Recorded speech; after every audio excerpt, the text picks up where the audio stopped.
और आज इंडिया 360 में जो 4 बड़ी खबर हम आपको दिखाएंगे वो जरा आपको बता दें। पहली खबर यूपीआई फ्रॉड से जुड़ी हुई जो आईआईटी कानपुर के इंक्यूबेटेड स्टार्टअप ने जारी की है। बड़ी चौंकाने वाली ये रिपोर्ट है। देश का हर दूसरा साइबर क्राइम जो है जुड़ा है यूपीआई से। इसके बाद हम बताएंगे 25 सालों में गूगल ने आखिर क्या बदला। गूगल ने सहूलियत तो दी जिंदगी में, लेकिन इसके साथ साथ गूगल लेकर आया है बहुत सारी चुनौतियां भी। इसका होगा पूरा विश्लेषण। और इसके बाद फसाई क्यों कह रहा है कि अखबार में खाना देना करो बंद। अखबार में जो स्नैक्स आप लेते हैं उस स्वास्थ्य के उस पर किस तरह के असर हैं, इसका करेंगे विश्लेषण। और साथ ही साथ कल गणपति विसर्जन है, इसको लेकर ट्रैफिक डाइवर्जन किस तरह का है। अगर कल आप घर से निकल रहे हैं जहां पर गणपति विसर्जन हो रहे हैं तो आपको क्या करना है, ये आपको बताएंगे आज इंडिया 360 की कवर स्टोरीज में। और आइए शुरुआत हम कर रहे हैं गणपति विसर्जन से जुड़ी तैयारियों को लेकर। क्या क्या मुंबई में चल रहा है, पुलिस प्रशासन क्या कर रहा है, किस तरह से मुस्तैदी वहां पर चल रही है, ये आपको सारी जानकारी देंगे ग्राउंड से। मुंबई पुलिस ने ट्रैफिक को लेकर बाकायदा एडवाइजरी जारी की है। साथ ही मुंबई लोकल को लेकर भी रेल प्रशासन पूरी तरह से तैयार दिख रहा है। खबर पर बातचीत के लिए इस वक्त मुंबई से मेरे साथ मेरे सहयोगी सौरभ पांडे जुड़ रहे हैं। सौरभ, क्या कुछ तैयारी है, और अब अगर कोई घर से बाहर निकले आज और कल तक तो क्या क्या ध्यान में रखना है?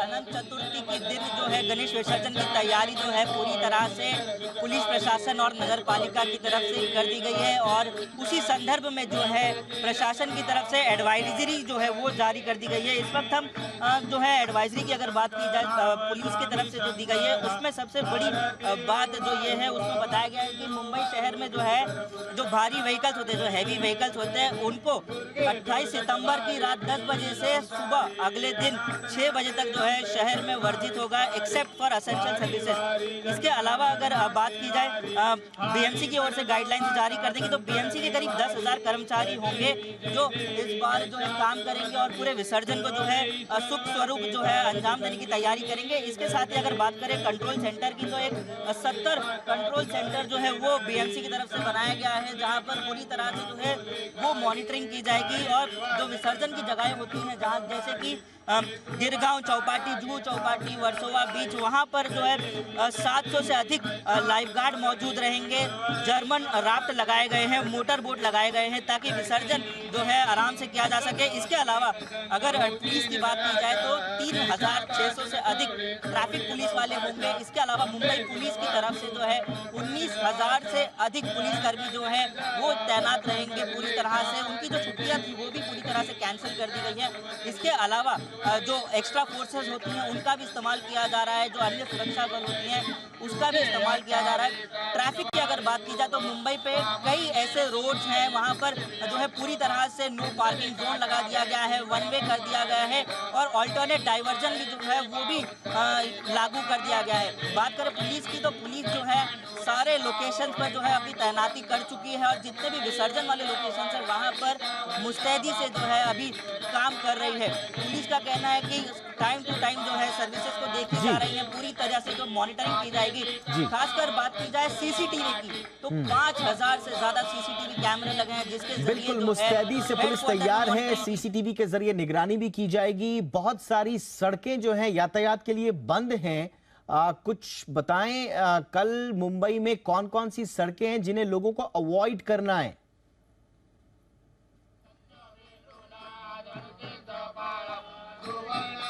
जी बिल्कुल, अगर सड़कों की बात की जाए तो मुंबई के मशहूर लाल बाग के राजा की तरफ की जो सड़कें हैं जो फ्लाईओवर के नीचे से करीब जाती हैं वो बताया जा रहा है कि उनको अवॉइड कर दिया जाए ताकि कहीं भी कोई भी जो नागरिक है वो ट्रैफिक में ना फंसे।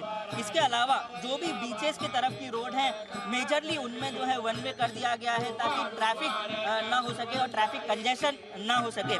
इसके अलावा बात की जाए नागरिकों को और यात्रियों को देखते हुए तो रेलवे की तरफ से अतिरिक्त स्पेशल ट्रेनें चलाई जा रही हैं, लोकल ट्रेनें चलाई जा रही हैं जिसमें करीब 18 लोकल ट्रेनें चलाई जा रही हैं। वेस्टर्न रेलवे की तरफ से 10 लोकल ट्रेनें चलाई जा रही हैं, माफ करिए वेस्टर्न रेलवे की तरफ से 10 और सेंट्रल रेलवे की तरफ से 8 लोकल ट्रेनें जो है वो चलाई जा रही है जिनमें मेन लाइन, हार्बर लाइन और वेस्टर्न रेलवे के चर्चगेट से विरार वाले रूट शामिल है। एक मार्ग कैप्टन प्रकाश पेठे, रामभाऊ सागर का मार्ग CSMT जंक्शन इस तरह के तमाम जो मिर्ज़ा गालिब मार्ग, मौलाना आज़ाद, सरदार वल्लभ भाई, एनएम जोशी मार्ग, ये बड़े बड़े जो मार्ग हैं जो लाल बाग के राजा के आसपास जोड़ते हैं मुंबई को, ये तमाम सड़कें बंद रहेंगी। लेकिन एक इंपॉर्टेंट इंफॉर्मेशन जो सौरभ ने दी है वो ये कि ट्रैफिक में ये थोड़ा सा प्रॉब्लम तो आएगा, कंजेशन भी रहेगा, लेकिन 18 स्पेशल गाड़ियां भी चलाई जा रही हैं, तो ये भी रेलवे की तरफ से इंतजाम है। तो ट्रैफिक अवॉइड करें, सड़क मार्ग अवॉइड करें, लेकिन आपको यहां से वहां जाने के लिए और गणपति उत्सव के विसर्जन की तमाम तस्वीरों का दीदार करने के लिए आप रूट इस्तेमाल कर सकते हैं लोकल का। तो बढ़िया तैयारी है और ये पूरी की पूरी जो कवरेज है वो जी बिजनेस पर हमारी कल भी जारी रहेगी। फिलहाल बहुत बहुत शुक्रिया सौरभ आपका इस तमाम जानकारी के लिए। चलिए फटाफट से देख लेते हैं आज की हमारी कवर स्टोरी।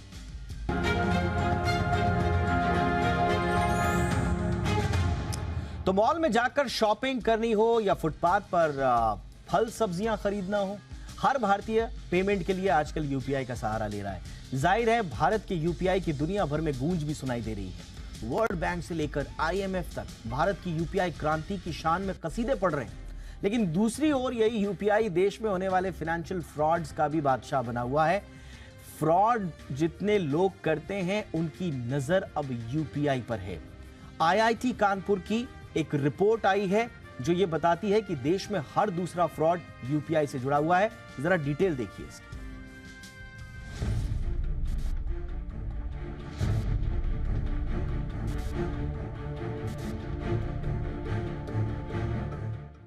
यूपीआई हर हाथ तो फ्रॉड करने वाले पात पात, ये बात हम नहीं बल्कि आईआईटी कानपुर की रिपोर्ट कह रही है। आईआईटी कानपुर की ओर से तैयार a deep dive into cyber crime trends impacting India नाम से जारी रिपोर्ट में यह खुलासा हुआ है। ये रिपोर्ट बताती है कि देश में हर दूसरा फ्रॉड यूपीआई से जुड़ा है।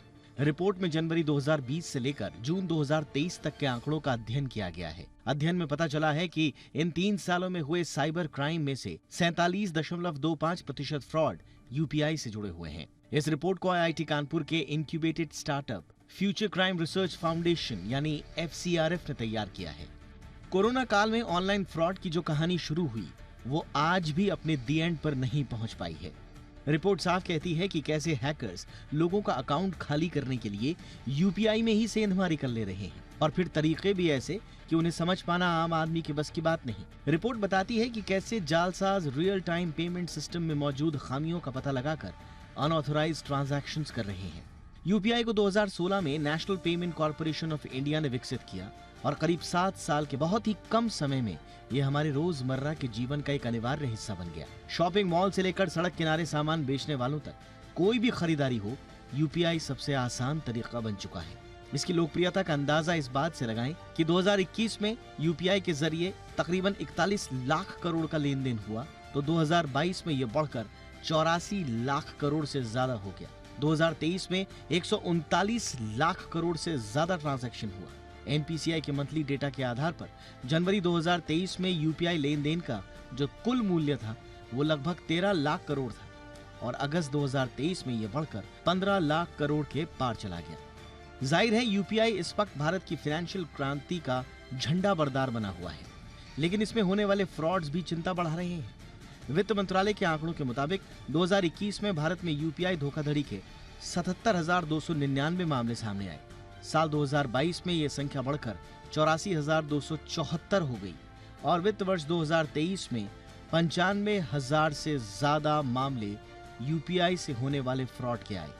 यूपीआई का बढ़ता इस्तेमाल और भारत ही नहीं बल्कि पूरी दुनिया में बढ़ती इसकी लोकप्रियता को देखते हुए सरकार और व्यक्तिगत स्तर पर यूपीआई से जुड़े फ्रॉड्स और उनसे जुड़ी खामियों को दूर करना बहुत जरूरी हो गया है।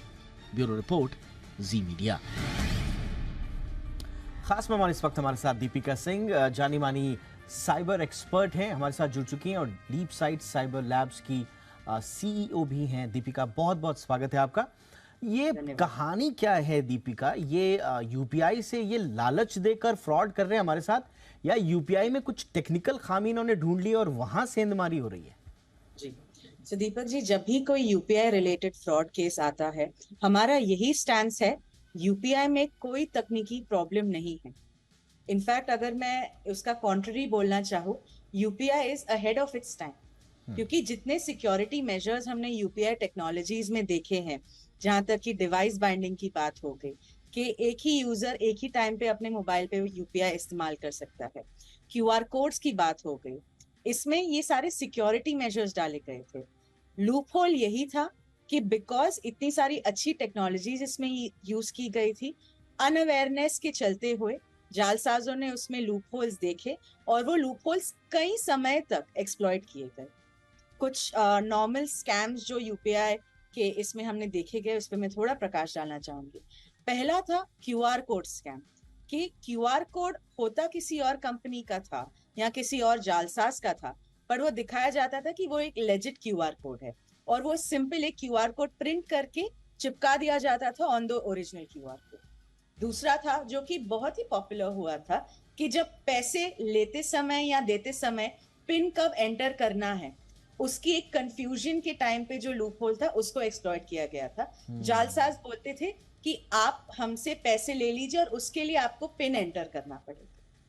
तीसरा था यूपीआई इम्पर्सनेशन का, जहां पे जितने भी फेक नेम्स उन लोग कर पाए जो कि बहुत ही रियलिस्टिक दिख रहे थे, जो popular temples, popular gurdwaras, popular organisations का नाम उन्होंने इम्पर्सनेट करके एक क्यूआर कोड बना लिया, तो लोगों को लगता था वो एक लेजिट एंटिटी को पेमेंट कर रहे हैं। एब्सोल्युटली। इन सब लूप होल्स का इस्तेमाल करके यूपीआई फ्रॉड्स बहुत सारे हुए। इसीलिए ये डेटा रिफ्लेक्ट कर रहा है कि देश में हर दूसरा जो साइबर क्राइम हो रहा है वो यूपीआई से जुड़ा हुआ है। लेकिन दीपिका जैसे बता रही है, कोई टेक्निकल खामी नहीं है, ऐसा नहीं है कि फ्रॉड उसमें यूपीआई में घुस जाएंगे, कुछ टेक्निकल, वो आपकी लापरवाहियों और छोटी छोटी ट्रिक्स के जरिए फ्रॉड कर रहे हैं। लेकिन इसमें करना क्या है आपको, दीपिका से भी पूछेंगे और थोड़ा सा एक स्टोरी हम भी आपको दिखाते हैं कि दिन ब दिन शातिर होते जा रहे ऑनलाइन फ्रॉडस्टर्स से बचने की कोई रॉकेट साइंस नहीं है, ये कोई मुश्किल बात नहीं है। आपको छोटी छोटी बातों का ध्यान रखना है। क्या है वो बातें, देखिए।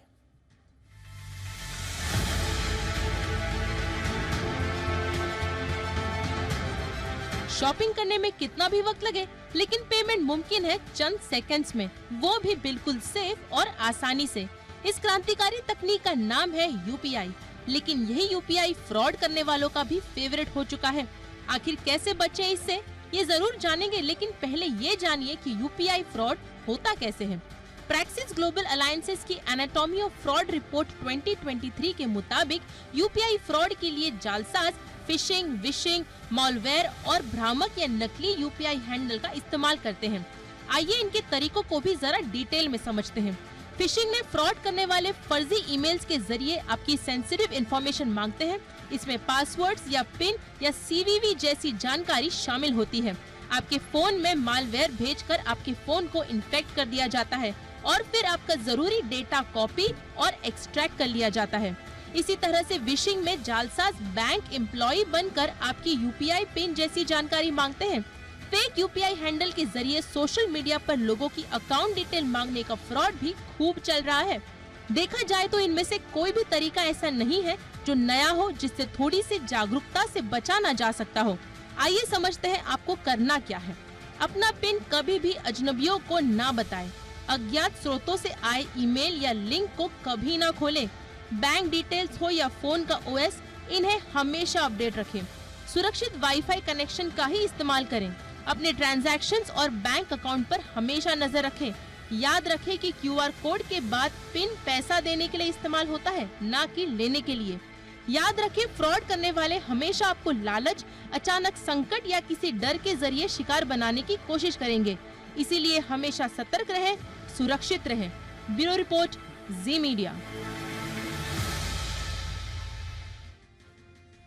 दीपिका, नंबर ऑफ फ्रॉड्स बहुत ज्यादा हैं, तो इसमें जागरूकता के साथ साथ और क्या करना पड़ेगा?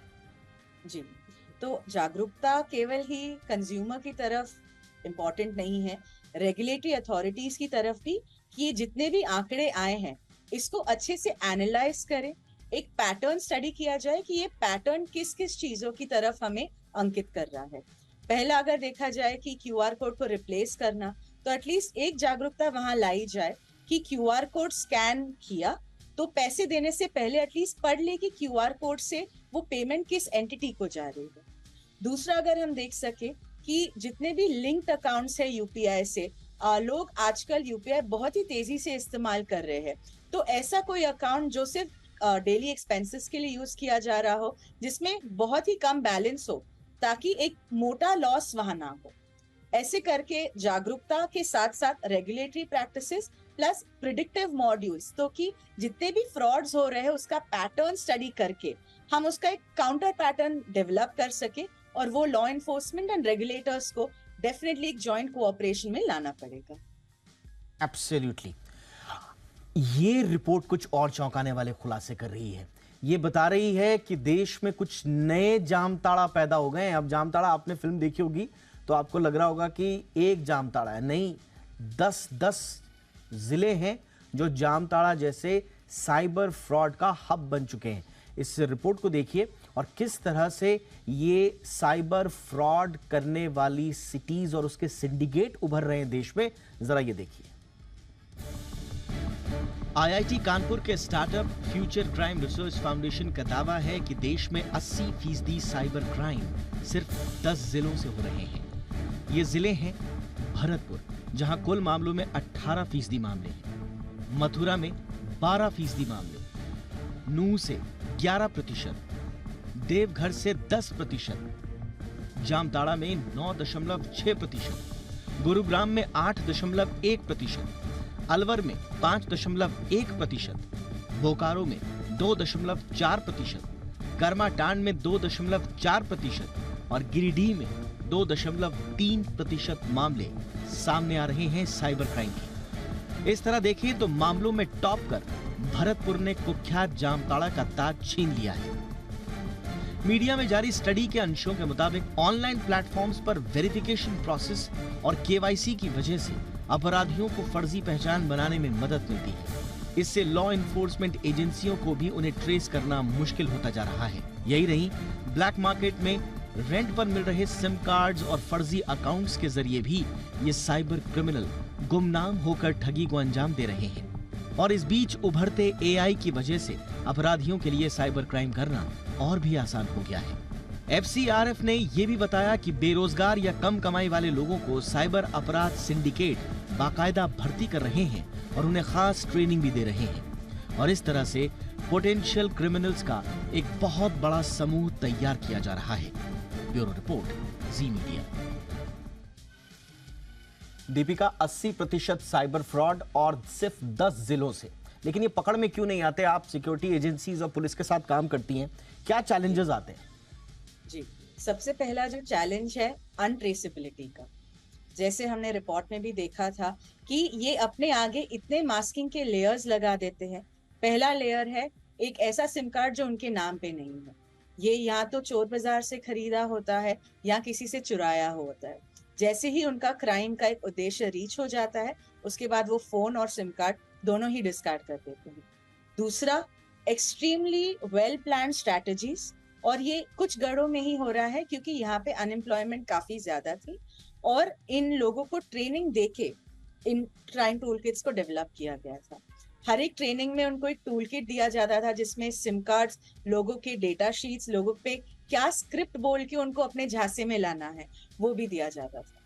केवाईसी के जो नॉर्म्स अभी है, अभी तो काफी सुधार वहां आ चुका है, बट इसमें जितने लूप होल्स थे, वो लूप होल्स का कैसे इस्तेमाल करके और लोगों से पैसे ठगना। जितने भी फ्रॉड्स हमने देखे हैं उसमें यह नहीं था कि एक ही जगह से उन्होंने डेटा लिया था। वो डेटा को एक पीस ऑफ द पजल जैसे देखते थे, हर एक अपने जरिए से वो डेटा लेते थे ताकि वो पजल पूरा कंप्लीट हो जाए। उसमें वीपीएन का भी एक बहुत बहुत बहुत बड़ा योगदान था, क्योंकि वीपीएन में आईपी एड्रेस ट्रेस करना नेक्स्ट टू इम्पॉसिबल हो जाता है। उसके बाद जितने भी उन्होंने अकाउंट्स बनाए, सोशल मीडिया अकाउंट्स बनाए, जीमेल अकाउंट्स बनाए, ईमेल अकाउंट्स बनाए, वो भी टेम्परेरीली ही बनाए जिसको बाद में वो डिलीट कर देते थे। और यहाँ पे एक मैं ये कहूंगी कि रेगुलेटर्स ने ट्राई किया कि जितने भी ये सोशल मीडिया प्लेटफॉर्म्स है उनसे इंफॉर्मेशन लेने, बट वहां से भी कोऑपरेशन की कोई कमी देखी गई। तो यहाँ पे अगर हम देखें कि रेगुलेटर्स ने जरूर अपनी कोशिश की, बट सोशल मीडिया जो प्लेटफॉर्म से उन्होंने उतना कोऑपरेट नहीं किया, जिसकी वजह से एंड में कंज्यूमर को ही एक लॉस सहना पड़ा।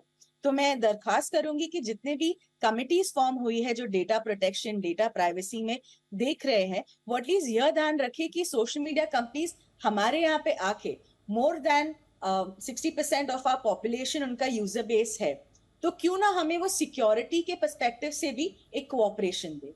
एंड फाइनल मैं यही कहना चाहूंगी कि जितने भी नंबर्स इन फ्रॉड्स में यूज किए गए हैं, क्यों ना उनको ब्लैकलिस्ट किया जाए, क्योंकि अगर वो एक ब्लैकलिस्ट नंबर से वहां पे आएगा तो रेडार में आके हम उनका पैटर्न स्टडी कर पाए। एब्सोल्युटली, बिल्कुल। तो ये out of the box approach चाहिए होगी अगर आपको इन साइबर क्राइम्स पर लगाम लगानी है।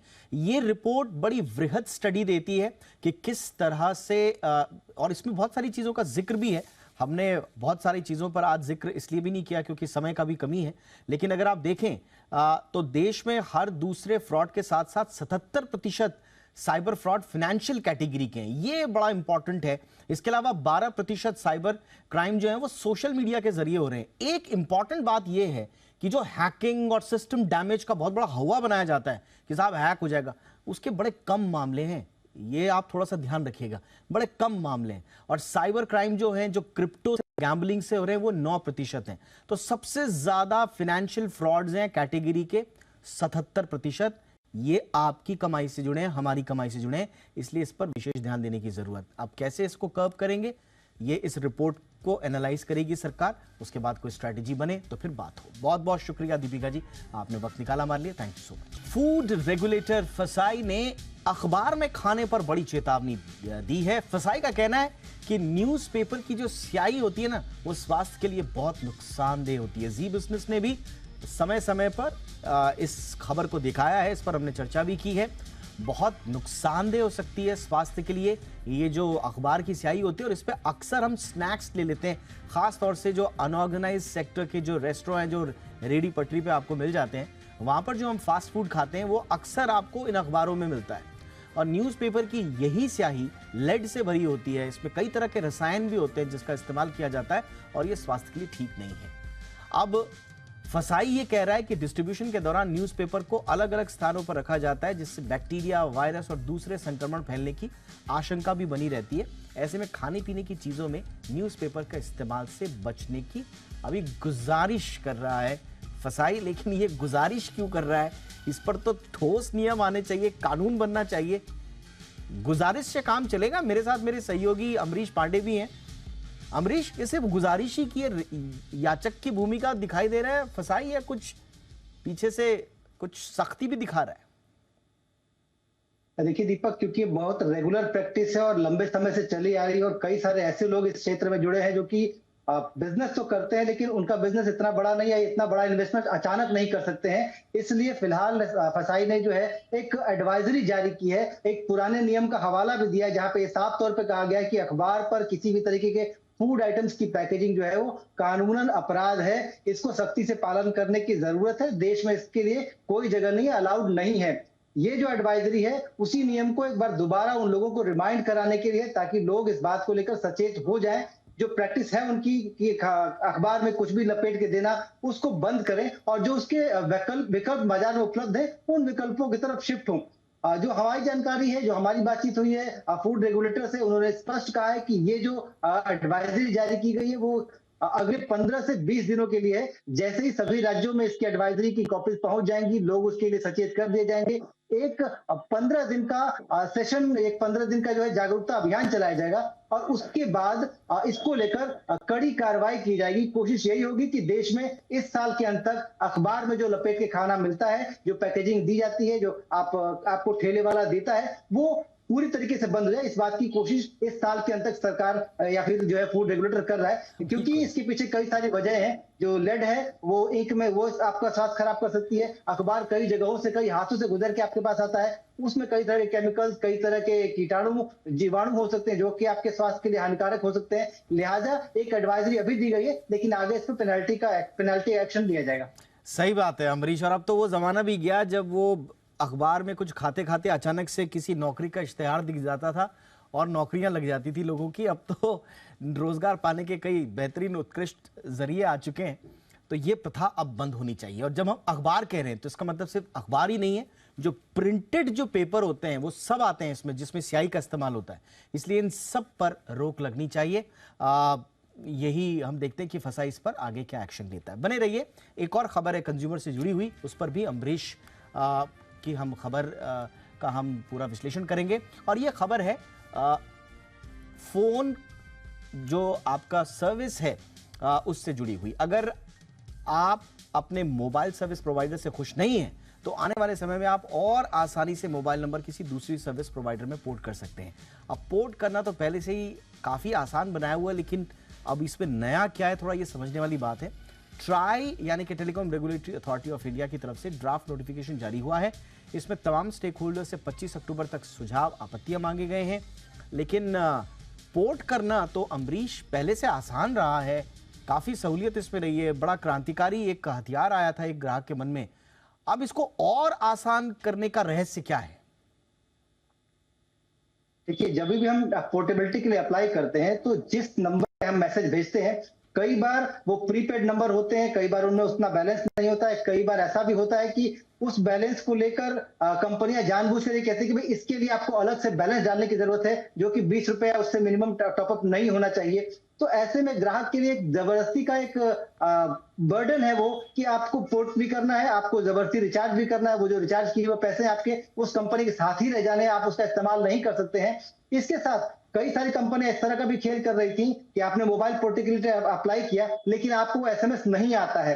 साथ साथ जब आपने पोर्टेबिलिटी के लिए अप्लाई कर दिया तो जिस नेटवर्क में आपको पोर्ट होना है, कई बार उस तक रूट न जाकर आपको उसी कंपनी के कई सारे ऑपरेटर या फिर एजेंट जो है आपको कॉल करते हैं, वो बोलते हैं कि मैं उसी कंपनी से बोल रहा हूं, आपको हम पोर्ट नहीं करा सकते हैं।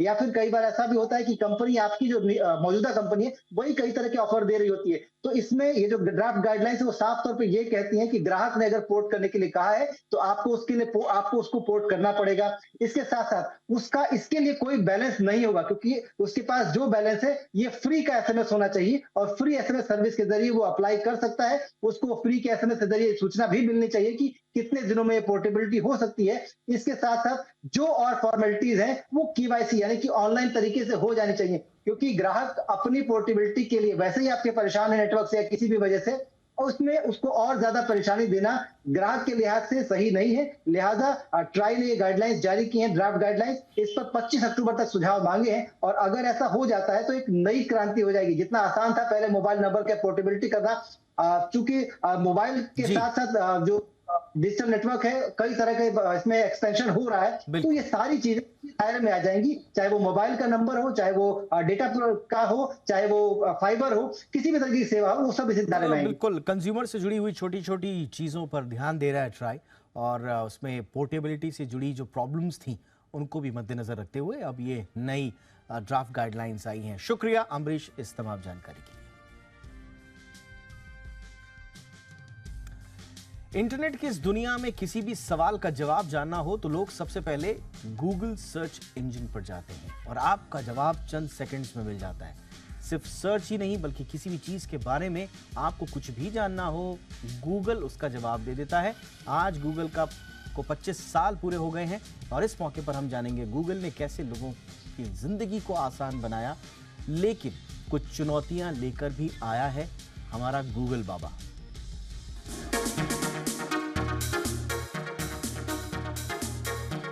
गूगल 25 साल का हो गया है। इन 25 सालों में गूगल ने हमारी आपकी जिंदगी को पूरी तरह बदल दिया है। दुनिया की कोई भी जानकारी हो, पलक झपकते ही उसे गूगल बता देता है। गूगल ने बड़ी बड़ी लाइब्रेरी को आम आदमी की जेब का हिस्सा बना दिया है। इंटरनेट सर्च के तौर पर गूगल आज दुनिया का सबसे बड़ा प्लेटफॉर्म है। गूगल के पास लगभग हर सवाल का जवाब है। आपको कुछ भी जानना हो तो गूगल पर सर्च करके आप अपने सवाल का जवाब चंद सेकंड्स में जान सकते हैं।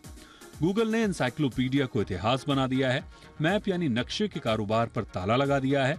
कोई खबर देखनी हो, गूगल आपके लिए तुरंत हाजिर कर देता है, चाहे मोहल्ले की खबर हो या दुनिया की बड़ी पॉलिटिकल डेवलपमेंट। गूगल ने हर काम को इतना आसान बना दिया है कि अब ये जीवन का एक हिस्सा सा बन गया है। गूगल ने आम लोगों की जिंदगी आसान करने के साथ ही फर्जीवाड़ा करने वालों के लिए नए रास्ते भी खोल दिए हैं। गूगल के जरिए फ्रॉड के मामले भी तेजी से बढ़े हैं। आपने तमाम ऐसी खबरें देखी और सुनी होंगी कि गूगल के जरिए उन्हें निशाना बनाया गया। किसी कंपनी के कस्टमर केयर के नंबर को गूगल पर सर्च करने के दौरान बार बार लोग फ्रॉड के शिकार हुए हैं और उन्हें भारी भरकम वित्तीय नुकसान उठाना पड़ा है। कई बार देखा गया है कि गूगल की आसान पहुंच स्वास्थ्य पर भारी पड़ गई है। लोग गूगल के जरिए डॉक्टरी सलाह लेते हैं, जबकि जानकारी देने वाले ज्यादातर लोगों के पास कोई डिग्री या सही जानकारी नहीं होती। ऐसे में कई लोग इनके झांसे में आ जाते हैं और अपना स्वास्थ्य बिगाड़ लेते हैं। अब सवाल उठता है कि क्या गूगल गलत जानकारियां दे रहा है? इस पर भरोसा किया जा सकता है? इसका सीधा जवाब यही है कि आप गूगल पर आंख बंद करके भरोसा ना करें, क्योंकि गूगल पर जो भी जानकारियां होती हैं आपके और हमारे जरिए ही दी गई हैं। ऐसे में किसी भी जानकारी को अच्छी तरह से परख लें। हालांकि गूगल समय समय पर फ्रॉड से बचने की चेतावनी भी देता रहता है। ऐसे में गूगल के दिए गए निर्देशों को ध्यान से पढ़ें। गूगल की शुरुआत 1998 में कैलिफोर्निया के स्टैनफोर्ड यूनिवर्सिटी के 2 स्टूडेंट्स लैरी पेज और सर्गी ब्रिन ने की थी। इसकी शुरुआत एक रिसर्च प्रोडक्ट के तौर पर हुई। इसी साल यानी 1998 के सितंबर महीने में गूगल INC का आधिकारिक तौर पर जन्म हुआ। लैरी पेज और सर्गे ब्रिन ने गूगल stanford.edu एड्रेस पर इंटरनेट सर्च इंजन बनाया। पहले इसका नाम बैकरब रखा गया था, जिसे बाद में गूगल कर दिया गया। 25 सालों के सफर में गूगल ने कई उतार चढ़ाव देखे, लेकिन उस वक्त के दिग्गज याहू को पछाड़कर गूगल दुनिया का बेताज बादशाह बन गया। गूगल की इस ऐतिहासिक सफर में भारतीयों का भी बड़ा योगदान रहा है। अब तो इस कंपनी की कमान एक भारतीय सुंदर पिचाई के हाथों में है। 2022 के आंकड़ों के मुताबिक गूगल पर हर महीने 8,930 करोड़ लोग कुछ न कुछ सर्च करते हैं। गूगल ने अपने जन्मदिन पर एक खास डूडल बनाया है। Bureau report, Zee media. Cricket का सबसे बड़ा आयोजन महाकुंभ यानी कि वर्ल्ड कप शुरू होने ही वाला है और इस दौरान पूरे आयोजन के दौरान हॉस्पिटैलिटी, टूरिज्म और एविएशन सेक्टर में किस तरह की डिमांड है, ये देखिए सौरभ पांडे की इस रिपोर्ट में।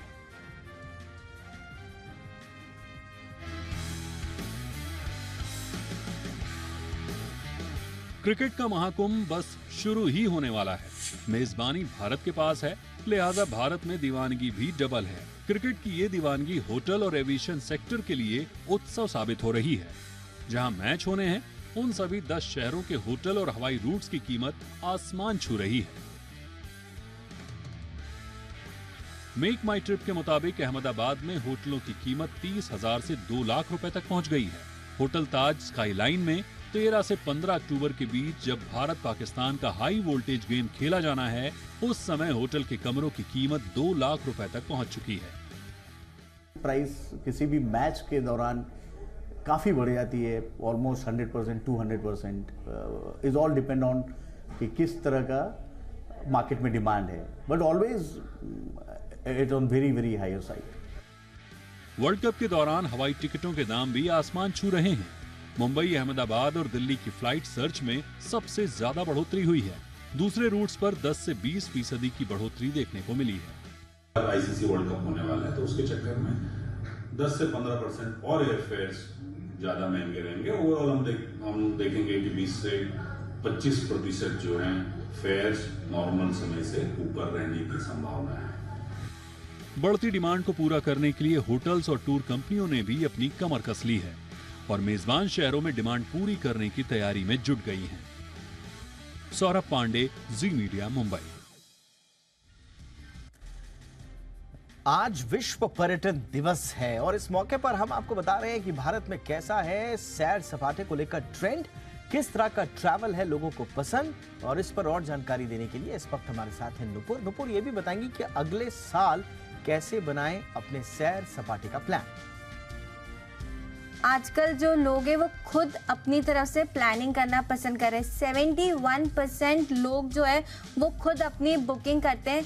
सर्वे ये इंडिकेट कर रहा है कि 71% लोग अपनी बुकिंग खुद करना चाहते हैं, अपने ट्रैवल प्लान्स खुद बना रहे हैं। उसमें से 44% लोग ऐसे जो ऑनलाइन प्लेटफॉर्म्स यूज़ करते हैं अपनी बुकिंग के लिए, और जो पहले ट्रैवल टूर एजेंसी से हम बुक करवाते थे अब वो सिर्फ 20% रह गया। तो ऑनलाइन की वजह से, सोशल मीडिया की वजह से अब लोग खुद अपनी बुकिंग करते हैं और अपनी ट्रैवल प्लानिंग करते हैं। इनफैक्ट एक और ट्रेंड सामने आया और ये काफ़ी इंटरेस्टिंग है। सोलो ट्रिप और बैक पैकेजिंग हॉस्टल्स में लोगों को रहना अब ज़्यादा पसंद आ रहा है। पिछले 5 साल में अगर आप देखेंगे तो सोलो ट्रिप्स जो हुई है उसकी बुकिंग में 40% की बढ़ोतरी देखी गई है। तो लोग सोलो ट्रिप करना ज़्यादा पसंद कर रहे हैं और जो बैक पैकिंग होटल्स होते हैं और हॉस्टल्स दोनों में ही लोग रहना ज़्यादा पसंद कर रहे हैं। इनफैक्ट ये वाला तो काफ़ी इंटरेस्टिंग है। कोविड के बाद ऐसा देखा गया कि लोग अपने घरों में जो पेट्स को रखते उनके साथ भी ट्रैवल करना पसंद करें और उनको अपने साथ ले जाना पसंद करें। और काफ़ी सारी होटल्स है जो इन पेट फ्रेंडलीज होती है। ट्रैवल में भी एयरलाइंस भी आजकल ये सुविधा प्रोवाइड करती है। एक डेटा भी सामने आया है जिसमें 2022 में अगर रेलवेज में देखें तो 1.5 लाख पेट्स ने ट्रैवल किया था, जो इस साल 50% से ज़्यादा बढ़ सकता। तो ये भी एक इंटरेस्टिंग ट्रेंड फिलहाल सामने निकल के आ रहा है। डेस्टिनेशन वेडिंग जो हम देखते हैं उदयपुर, जयपुर, बड़े डेस्टिनेशन पे वेडिंग होती है, उसके चलते भी टूर एंड ट्रैवल्स में एक बढ़ोतरी नज़र आ रही है और सेलिब्रिटी का इन्फ्लुएंस यहाँ पे आपको ज़्यादा दिखेगा। इनफैक्ट डोमेस्टिक हो या इंटरनेशनल हो, आज के ज़माने में लोग डोमेस्टिक ट्रैवल ज़्यादा करना पसंद कर रहे। 81% लोग ऐसे हैं जो भारत में घूमना पसंद आज की तारीख में करते हैं। इसमें से 40% लोग ऐसे जो हिल स्टेशन जाना पसंद कर रहे हैं। 55% लोग दिसंबर से फरवरी के बीच जो है वो अपनी छुट्टियों को स्पेंड करते हैं। और लास्ट में एक और इंटरेस्टिंग ट्रेंड है जहाँ पे लोगों को इको फ्रेंडली जो होटल्स होते हैं वहाँ पे स्टे करना अब ज़्यादा पसंद आ रहा है। शुक्रिया नुपुर इस तमाम जानकारी के लिए, डिटेल्ड रिसर्च के लिए। बात बाजार की कर लेते हैं। बाजार में आज निचले स्तरों से शानदार रिकवरी देखी गई। कारोबार के अंत में सेंसेक्स करीब 250 अंकों की बढ़त के साथ 66,119 के लेवल पर बंद हुआ। वहीं निफ्टी 51 अंक चढ़कर 19,716 के स्तर पर बंद हुआ। हालांकि बैंक निफ्टी 36 अंक फिसलकर 44,588 के स्तर पर बंद हुआ। पूरा एक्शन दिन भर का बताएंगे अरमान। देखिए, आज मार्केट की अगर आप बात करें तो आज आपको निफ्टी में तो थोड़ी बहुत पॉजिटिव क्लोजिंग होती हुई दिखी, पर निफ्टी बैंक की अगर आप बात करें तो फ्लैट ही जो है वहां पर आपको क्लोजिंग होती हुई दिखी। मार्केट में अच्छी खासी आपको दिखेगा, स्मॉल कैप मिड कैप में आपको दिखेगा अच्छी खासी जो रैली जो है वो अच्छी खासी कंटिन्यू होती हुई दिखी। अगर टॉप निफ्टी गेनर्स की बात करें यहाँ पर तो आपको LNT अगर आप दिखेगा, वहाँ पर आपको अगर आप अच्छे खासे गेन्स जो है वहाँ पर आते हुए दिखे। ITC, कोल इंडिया और सिप्ला जैसे स्टॉक है जहाँ पर लगभग 1.5% के आसपास की आपको जो है तेजी आती हुई दिखी। निफ्टी लूजर्स की अगर आप बात करें तो उसमें आपको Titan, Grasim, hero motor, SBI जैसे स्टॉक दिखेंगे जहाँ पर आपको गिरावट आती हुई दिखी। अब कौन से स्टॉक्स रहे फोकस में? सेंको गोल्ड में जहाँ पर 15% के आसपास की तेजी जो है वहाँ पर आती हुई दिखी। टाटा इन्वेस्टमेंट कॉर्प की बात करें 10% की तेजी, उज्जीवन स्मॉल फाइनेंस बैंक 9% की तेजी। रेलवे स्टॉक्स की स्पेसिफिकली रेलवे फाइनेंसिंग जो स्पेस है वहाँ पर गेनर्स देखें तो PFC, REC यहाँ पर अगर आप देखें तो लगभग 6.5% के आसपास, 6% के आसपास की तेजी जो है वहाँ पर आती हुई दिखी। मिड कैप IT स्पेस एक ऐसी स्पेस थी जहाँ पर आज अच्छे खासे गेंस आते हुए दिखे, जिसमें न्यूजन सॉफ्टवेयर, सैस्केन टेक्नोलॉजी और न्यूक्लियस सॉफ्टवेयर जैसे स्टॉक है जहाँ पे आपको बढ़िया तेजी आती हुई दिखी। टॉप गेनर्स अगर निफ्टी के अलावा देखें तो उसमें Shreyas shipping, IIFL securities, Wonderla holidays और त्रिवेणी टर्बाइन जैसे स्टॉक दिखे जहां पर अच्छे खासे गेन आते हुए दिखे। और लूजर्स की अगर आप बात करें तो उसमें वेदांता में बड़ा कट आता हुआ दिखा, जो वहां पर खबर आती हुई दिखी उसके चलते वहां पर लगभग 7% के आसपास की गिरावट आती हुई दिखी। EKI एनर्जी वहां पर अच्छी खासी गिरावट दिखी। GMR पावर और रेप्रो इंडिया ऐसे स्टॉक है जहां पर भी अच्छी खासी जो है गिरावट आती हुई दिखी। ओवरऑल स्टॉक्स मिड कैप या अगर स्मॉल कैप की बात करें तो तेजी जो है कंपेरेटिवली बेहतर रही। हालांकि इंडेक्स लेवल की अगर आप बात करें तो निफ्टी पॉजिटिव क्लोजिंग होने में वहां पर सपोर्ट रहा, पर निफ्टी बैंक की बात करें तो लगभग फ्लैट के आसपास बंद होता हुआ दिखा। गुरुवार की क्लोजिंग के बाद NSE के कई इंडेक्स में बदलाव होने वाला है। इस बदलाव से किन शेयरों का बढ़ेगा वेटेज और किसका घटेगा, इस पर ज्यादा जानकारी देने के लिए हमारे साथ हैं वरुण दुबे। देखिए, NSE के काफ़ी सारे इंडाइसेस में काफ़ी सारे बदलाव होने वाले हैं। ये बदलाव कल की क्लोजिंग यानी कि 29 सितंबर की ओपनिंग से लागू हो जाएंगे। काफ़ी सारे इंडेक्स ऐसे हैं जहाँ पे स्टॉक्स शफल होंगे, काफ़ी सारे में वेट्स जो है वो बदलेंगे। जैसे कि निफ्टी 50 में अगर आप देखेंगे तो HDFC bank, axis bank, ITC, Tata consumers, Adani enterprises इनके वेट में बढ़ोतरी होगी, लेकिन Wipro, Adani port, JSW steel, Reliance, Infosys इनके वेट में कमी होगी। CPSE इंडेक्स में अगर आप देखेंगे तो पावर ग्रिड का वेट बढ़ेगा, बाकी सरकारी कंपनियों का वेट घटेगा। निफ्टी बैंक में HDFC, कोटक और SBI का वेट बढ़ेगा और काफ़ी सारे बैंक हैं जैसे कि एक्सिस, ICICI, इंडसइंड इनके वेटेज में कमी होने वाली है। यानी कि निफ्टी नेक्स्ट 50 हो, निफ्टी 50 हो, Nifty 500, Nifty 100, mid cap, small cap इन सब में बदलाव होने वाला है। निफ्टी रियल एस्टेट में अगर आप देखेंगे तो इंडिया बुल्स रियल एस्टेट बाहर जा रहा है, स्वान एनर्जी आ रहा है, mid small cap IT telecom में देखेंगे तो इंडस टावर आ रहा है, टाटा टेली बाहर निकलेगा, हाउसिंग में मैक्रोटेक डेवलपर इंक्लूड होगा, आवास फाइनेंशियल बाहर जाएगा, डिफेंस में जिनटेक इंक्लूड होने वाला है। और इन बदलाव के चलते काफ़ी सारे स्टॉक्स में आपको इनफ्लोज आउटफ्लोज देखने मिलेंगे। सबसे पहले इनफ्लोज जिसमें आने वाले हैं उसमें HDFC बैंक के 740 करोड़ के आसपास के इनफ्लोज, पावर ग्रिड में करीब 500 करोड़ के आसपास के इनफ्लोज है, Shriram finance, trend, TVS Motors, PNB, ये तमाम वो स्टॉक्स है जहाँ पे 250 से 500 करोड़ के आसपास के इनफ्लोज आ सकते हैं। और इन बदलाव के चलते काफ़ी सारे स्टॉक्स है जहाँ पे आउटफ्लोज हो सकते हैं, जिसमें NTPC है करीब 450 crore, page industries, HDFC AMC, IndusInd bank, ACC, Indus tower, Adani ports जैसे काउंटर है जहाँ पे 100 से 250 करोड़ के आसपास के आउटफ्लोज आ सकते हैं। तो इन सभी स्टॉक्स पे नजर रखिएगा, आपको खासकर कल सेकेंड हाफ में एडजस्टमेंट्स देखने मिल सकते हैं। और ये जो बदलाव है कल की क्लोजिंग यानी कि 29 सितंबर के ओपनिंग से लागू हो जाएंगे। इंडियन नेवी ने ताकतवर निगरानी ड्रोन का प्रदर्शन कर सीमा पर बैठे दुश्मनों को दहशत में डाल दिया है। एक आसमानी हथियार कैसे आतंकियों का काल बनने वाला है, देखिए ये स्पेशल रिपोर्ट।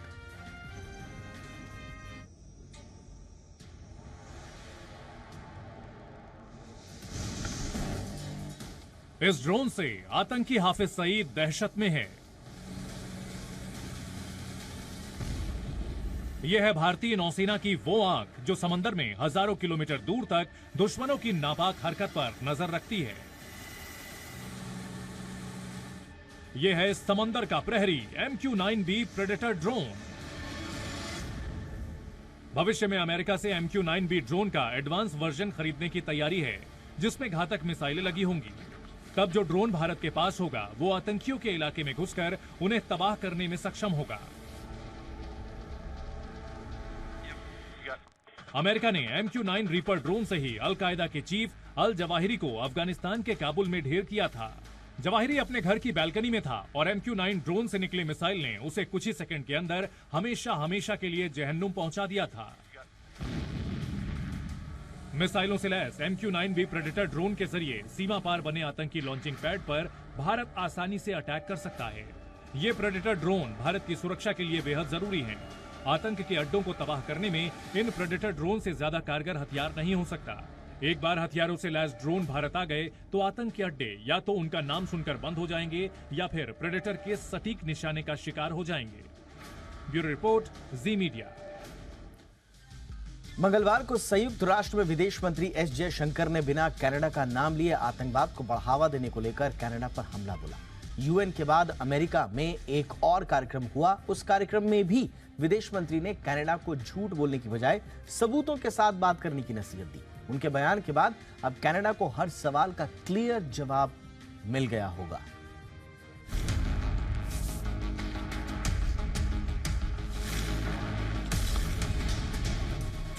कनाडा से जारी तनाव के बीच विदेश मंत्री एस जयशंकर ने कनाडा को अमेरिका की धरती से ऐसा जवाब दिया है जिसे सुनने के बाद जस्टिन ट्रूडो और उनके अधिकारियों के पास बोलने को बहुत कुछ बचा नहीं होगा। न्यूयॉर्क में संयुक्त राष्ट्र महासभा में संबोधन के बाद विदेश नीति से जुड़े एक कार्यक्रम काउंसिल ऑफ फॉरेन रिलेशन में एस जयशंकर पहुंचे।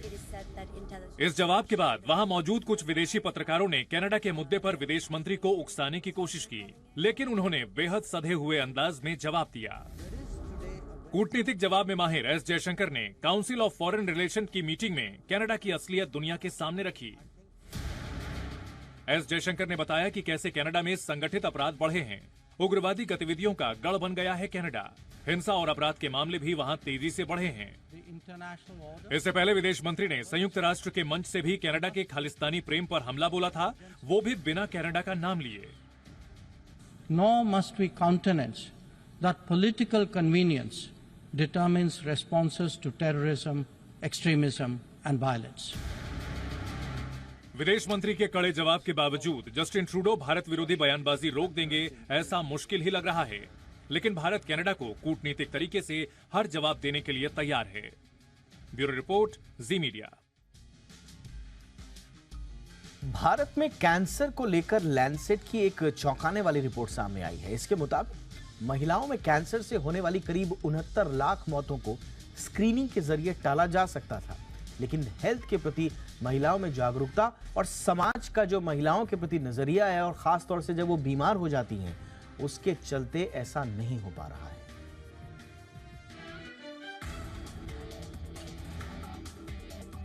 भारत में कैंसर के मामले तेजी से बढ़े हैं। करीब 15 लाख लोग कैंसर की बीमारी से जूझ रहे हैं।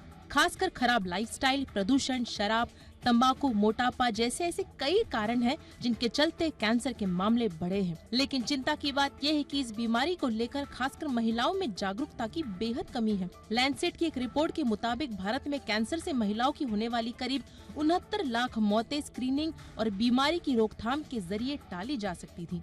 इतना ही नहीं, करीब 40 लाख महिलाओं को इलाज के जरिए कैंसर मुक्त किया जा सकता था, लेकिन ऐसा नहीं हो सका। इसकी एक बड़ी वजह कैंसर के इलाज के प्रति महिलाओं में उदासीनता। रिपोर्ट के मुताबिक महिलाएं घर परिवार के चक्रव्यूह में इस कदर फंस जाती हैं कि वो अपनी सेहत पर ज्यादा ध्यान नहीं दे पाती। दूसरा, जेंडर डिस्क्रिमिनेशन यानी लैंगिक भेदभाव और आर्थिक तौर पर सक्षम नहीं होना भी महिलाओं में कैंसर से होने वाली मौत की बड़ी वजह है। ये कुछ कारण है जिसके चलते महिलाओं में सही समय पर कैंसर का पता नहीं चल पाता है।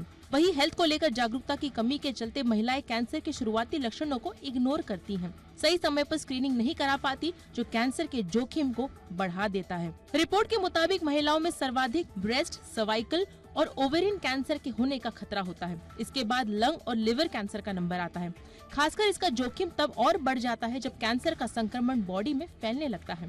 सर्वाइकल कैंसर के मामले में HPV वायरस का संक्रमण एक बड़ी वजह है, तो लिवर कैंसर के मामले में हेपेटाइटिस B और C का संक्रमण कैंसर के खतरे को और बढ़ा देता है। महिलाओं में कैंसर के चलते होने वाली मौत में 23% मौतें इन्हीं संक्रमणों के चलते होती है। यही वजह है कि कैंसर से मौत का खतरा पुरुषों के मुकाबले महिलाओं में अधिक देखा जा रहा है।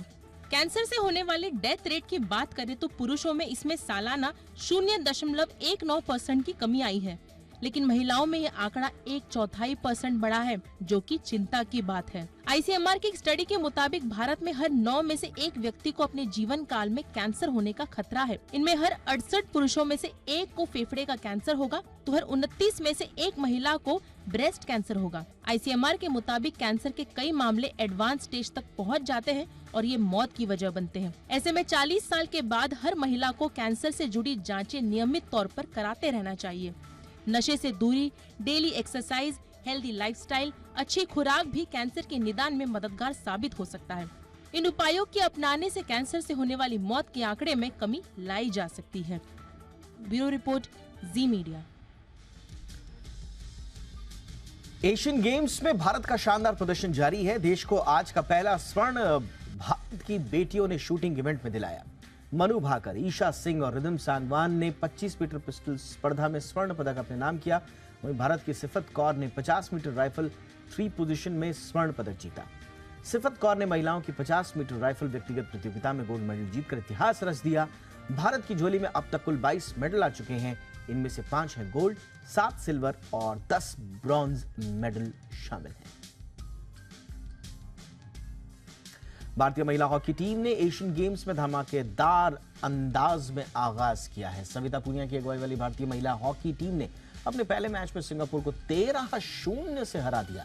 भारत के लिए संगीता कुमारी ने 3 गोल दागे। अब भारतीय महिला हॉकी टीम का सामना पूल मैच में मलेशिया, साउथ कोरिया और हांगकांग से होना है। भारतीय फैंस को उम्मीद है कि सविता पुनिया की अगुवाई में भारतीय महिला हॉकी टीम गोल्ड मेडल जीतने में जरूर कामयाब होगी।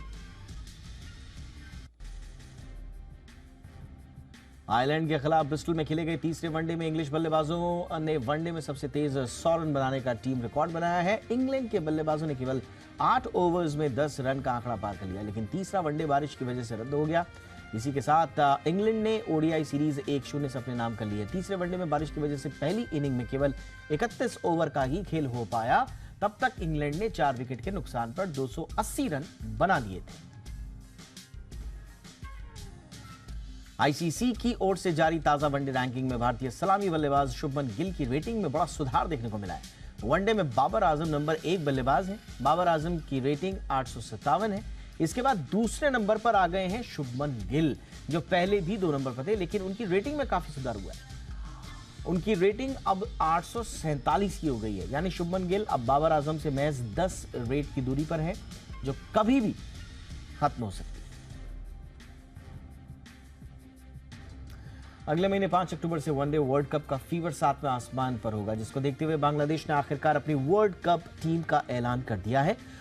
वनडे कप्तान शाकिब अल हसन और ओपनर तमीम इकबाल के बीच वर्ल्ड कप टीम में शामिल होने और न होने पर विवाद हो रहा था। इस विवाद में जीत शाकिब की हुई, जो वर्ल्ड कप में बांग्लादेश क्रिकेट टीम की कप्तानी करेंगे।